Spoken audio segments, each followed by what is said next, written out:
Meron tayong natagpang store dito, no? Siya ng jam-jam dong. Ito ka. Alright, so order tayo nito and then order din tayo ng dumpling. Okay? So try natin ito. Jam-jam dong. Order natin.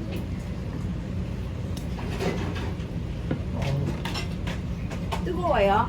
뜨거워요. 예. 오케이. 불어 드세요. Thank you. 네. 감사합니다. 네. 여기 찍어 드시면 돼요. So, yung dumpling. So, try na natin.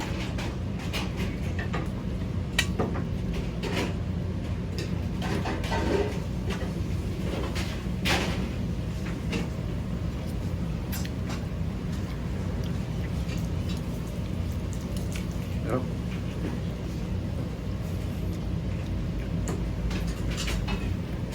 So, may karne siya ng may pork siya.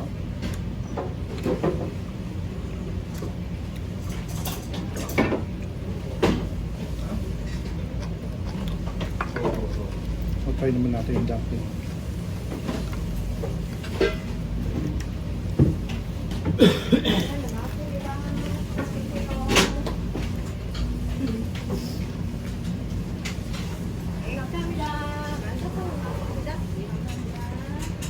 Mainit.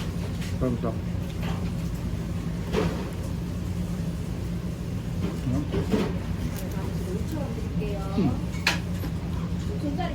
Bibili ko sa akin ganito. Yung kasama siyang ganito.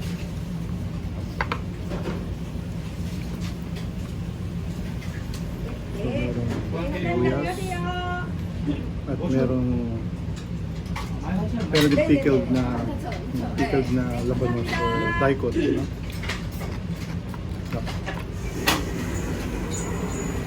Ang dumpling.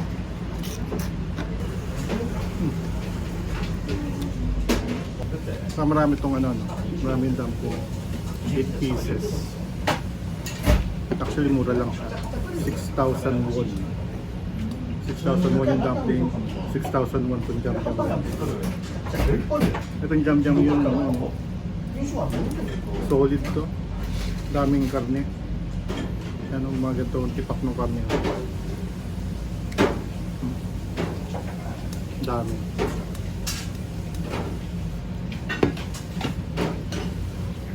Natin.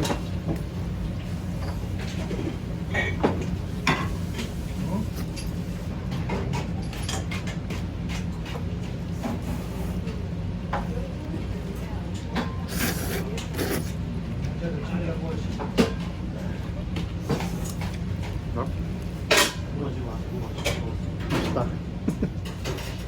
감사합니다. Thank you.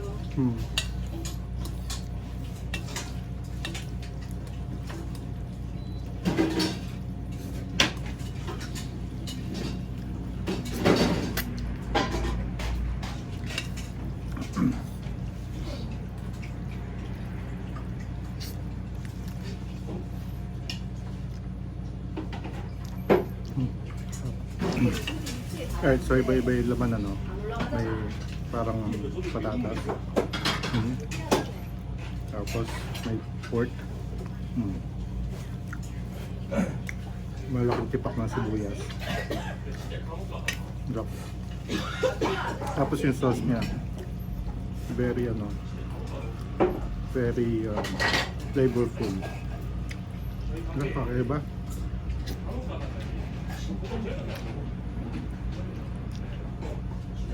Masarap, sobrang sarap.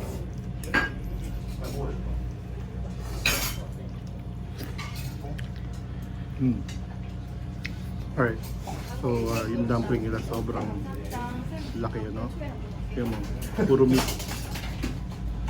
Puro meat siya. Grabe, ang sarap. 네, 감사합니다. So good.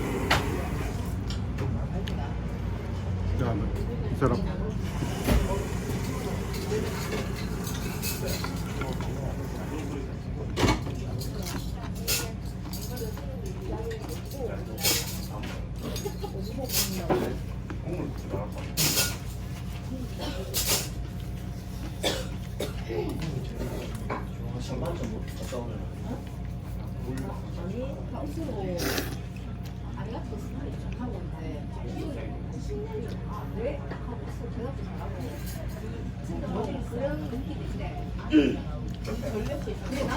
Alright, so natutunan ko tong Jam Jam yung kapapanood ng K-drama.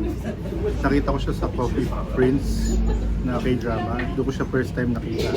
And then, meron pang ibang mga K-drama na pinapanood ko na lagi nila itong napakita. No? And na-curious ako kung ano lasa nito. Kaya yun, nandito tayo sa Daegu, South Korea. At tinayin natin itong Jam Jam yung. Grabe. Sarap. Sobra. Siyempre, simot na simot to, no? Bus lahat, pati yung dumplings. Grabe. Grabe. Napakasarap. Promise. So, kung mapupunta kayo dito sa Daegu, hanapin nyo lang itong store na to. No? Ilalagay ko na siguro, malapit na ito sa Dongsong Road. So, nandito lang siya on the way sa Dongsong Road. So papunta kasi ako doon kaya nakita ko tong place na to. Hindi ko alam kasi pangalan eh. I-picturean ko na lang no? Para malaman niyo kung saan to. I-video ko mamaya. Inom muna tayo ng tubig. Eh. Sabi natin na enjoy tong Jam Jam yung na to. Wow. Marami pa silang ibang mga pagkain dito. Meron din sila itong sa unang-unang yun sa Itaewon Class. Meron sila dito nun. Yung jampong ba yun? Meron din sila dito nun. And hindi ko na kayang kumain pa nun eh. So baka bukas siguro. Hindi ko alam kung anong oras nagsasara. Dapat kasama ko yung asawa ko para ma-enjoy din niya to. No? Kasi nasa ibang lugar siya ngayon eh. Pero nandito kami parehas ngayon sa Korea. Nasa conference lang siya ngayon. So hopefully bukas may sama ko siya dito. And solo muna ako ngayon. Solo flight. Alright? Hi guys, so ito yung place no. Yun. So tapos na tayong kumain, kapag-bayad na tayo. Papakamila. Ayan yung menu nila. So actually, convert nyo na lang ano. Ito yung in-order natin. Ano yan eh, old Jam Jam Yong. Saka tong dumpling. Ayan. So 12,000 lang. Grabe, napakamura niya. Sulit na sulit. Sana.